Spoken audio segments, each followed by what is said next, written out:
এখানে বলা হচ্ছে যে সংসদ নির্বাচনে বিরোধী দলের পক্ষ থেকে বিজয়ী দলকে অভিনন্দন জানানো নতুন রাজনৈতিক সংস্কৃতির ইঙ্গিত, কিন্তু মন্ত্রিসভার শপথ অনুষ্ঠান বর্জন নতুন শঙ্কার জন্ম দিয়েছে। সেখানে একটি শঙ্কার কথা বলা হয়েছে যে মন্ত্রিসভার শপথ অনুষ্ঠান বর্জন যেটি করা হয়েছে, শঙ্কাটা কিসের আসলে? ধন্যবাদ। তার আগে আমি একটু 2 মিনিটের মধ্যে শেষ করে দিই। রাজাক ভাই বলেছেন যে আমি আওয়ামী লীগের বিরুদ্ধে না, আমি বলি আমি বিরুদ্ধে বলিনি তো, আমি বলছি আমার বক্তব্য দিচ্ছে আইন সংক্রান্ত। রাজনৈতিক দল কি করলো না করলো আমার বিষয় না। আমি আওয়ামী বিরোধীও না, বিরোধীও না, দানবীয় যে প্রশাসনটা যে নাই, কাজ যে করতেছে না, আমি সেটা দেখাচ্ছি। তালা খুলতেছে কিভাবে? আমি যে আওয়ামী লীগ জুলাইয়ে দানব হয়ে উঠেছিল তার বিরুদ্ধে, অফকোর্স আমি তাদের শাস্তি চাই। হ্যাঁ, আমরাও চাই, এবং সেটি আইনের পদ্ধতিতে, মবের মাধ্যমে না। গত 1.5 বছর এখানে মবের মাধ্যমে বিচার করতে গিয়ে অনেক অপরাধীকে, তার অপরাধকে ছোট করা হয়েছে। তার বিরুদ্ধে মানুষের যে ক্ষোভ সেটিকে প্রশমিত হয়েছে এবং এক ধরনের সিম্প্যাথি তৈরি হয়েছে তাদের উপরে। এটার জন্য তারা দায়ী। কারা? যারা 1.5 বছর ক্ষমতায় ছিলেন, তারা এই কাজটি করেছেন। দ্বিতীয়ত, আপনি তালা মেরে আওয়ামী লীগকে নিশ্চিহ্ন করতে পারবেন না, এটিও বাস্তবতা। আপনি অফিস তালা দিয়ে বিএনপিকেও নিশ্চিহ্ন করতে পারবেন না, এটিও বাস্তবতা। এটাকে আপনার মানতে হবে। কিন্তু এই বাস্তবতা মানতে গিয়ে আমি তাদের দ্বারা যে অপরাধ সংগঠিত হয়েছে সেটাকেও আমি অস্বীকার করব না, আমি তার জন্য বিচার করব। সেই বিচারের দাবিটা আমি করব। এই সময়কালে মানুষের মধ্যে একটা স্বস্তি ফিরে এসেছে। মবের যে শাসনটা ছিল সেখান থেকে এক ধরনের স্বস্তি ফিরে এসেছে।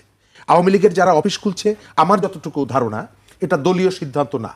কতগুলো অতি উৎসাহী যারা থাকে, হটকারী যারা থাকে, তারা এই কাজগুলো করছে। এবং করতে গিয়ে গতকাল না পরশুদিন নোয়াখালীতে আবার 5 জন গ্রেপ্তার। কিন্তু তারা এতদিন করেনি কেন? এতদিন করেনি, তাদের মধ্যে একটা ধারণা ছিল যে প্রশাসন আসলে এক ধরনের কাজ করে নেই, কিন্তু সেখানে বিকল্প যে প্রশাসন হয়েছিল, মবের যে শাসনটা ছিল, আপনি খেয়াল করে দেখবেন এই মব যারা তৈরি করত তাদের অনেককেই আমরা এখন দেখছি একটু নরম সুরে কথা বলছেন। ওই যে স্বতঃস্ফূর্তভাবে বিভিন্ন জায়গা থেকে যে ধরনের রিয়াকশনটা হতো, সেই রিয়াকশনটা নাই। সম্ভবত এটা একটা কারণ এই পর্যন্ত আওয়ামী লীগের কোনো পজিশন থেকে বলা হয়নি যে অফিস খোলো, কর্মসূচি চালু করো। অতি উৎসাহী হটকারী জায়গা থেকে সম্ভবত এটি করা হচ্ছে। তবে আমি আমার কথা শেষ করবো ওই জায়গাটায়। আপনি আওয়ামী লীগ বা বিএনপির অফিসে তালা মেরে, তাদের সমাবেশ করতে না দিয়ে, ইত্যাদি ইত্যাদি করে এদেরকে নিশ্চিহ্ন করতে পারবেন না। এটি বাস্তবতা, এবং সেটি আপনি আবার অ্যাটাস্টেড করেছেন, সত্যায়িত করেছেন ভোটের সময় তাদের দুয়ারে দুয়ারে ভোট চাইতে গিয়ে।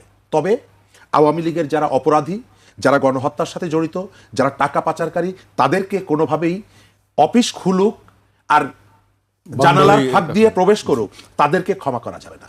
আমাদের এখানে রাজনৈতিক সংস্কৃতির পরিবর্তনটা আমরা চাই। সরকারি দল, বিরোধী দল, বাংলাদেশের সমস্ত রাজনৈতিক দল মিলে জাতির সংকটে কাজ করবে, এটি আমরা চাই।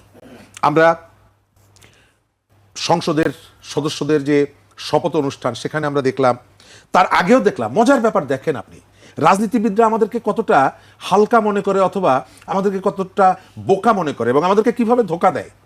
বেগম খালেদা জিয়া মারা যাওয়ার পর 11 দলীয় জোটের প্রধান তারা গেলেন তারেক রহমানের সাথে। আমি দর্শকদেরকে মনে করিয়ে দিই, তারেক রহমানের সাথে গিয়ে প্রস্তাব দিলেন আমরা একটা জাতীয় সরকার করব। আবার নির্বাচনের পরে যখন তাদেরকে জিজ্ঞেস করা হলো জাতীয় সরকার হলে কি করবেন, না করব না। কারণ কি? ততক্ষণে তাদের আসন তারা যেভাবে ভেবেছিলেন সেটি হয়নি, সংখ্যাগরিষ্ঠতা সেটি পায়নি। অর্থাৎ মাত্র সপ্তাহখানেকের মধ্যে আপনি আপনার রাজনৈতিক টার্গেট, রাজনৈতিক কৌশল আপনি পাল্টে ফেলছেন। সুতরাং সকালে শপথে যাওয়া, বিকালে শপথে না যাওয়া, এটি অস্বাভাবিক কিছু না, আমাদের এখানে হয়েছে। কিন্তু এখানে শঙ্কা প্রকাশ করা হয়েছে যে এটি শঙ্কার বিষয়।